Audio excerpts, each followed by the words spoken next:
تفصیل خبرها. محمد سعید عبیداللهیف رئیس مجلس ملی وکیلان پارلمان را تنقید کرده است که در رعایت قانون تنظیم به گفته او نمونه نشدند و معرکه و جشن‌های کم خرج برگزار نکردند تا مردم عبرت بگیرد.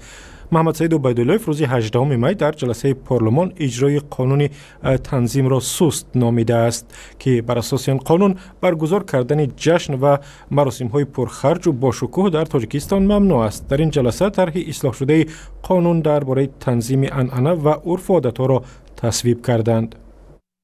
مقصد از وارد نمودن تغییرات به قانون عمل کننده این تکمیل قانونگذاری جمهوری تاجیکستان، مطابق گردانی قانون ذکر گردیده به طلبات دیگر قانون‌های جمهوری تاجیکستان، اینچنین استفاده اصطلاح یکخیله حقوقی در آن استفاده شونده میباشد. قانون تنظیم رسم آیین در تاجیکستان را 10 سال پیش قبول کردند و بر اساس این سند مثلا جشن عروسی یک نفر نباید بیشتر از 3 ساعت ادامه کند و با حضور نه بیشتر از 150 نفر صورت بگیرد. بسیاری از مراسم‌های دیگری سنتی نیز باید با خرجی کمتر و در حلقه خانواده برگزار شوند. منتقدان گفتند که این قانون خلاف آزادی‌های بنیادی مردم است.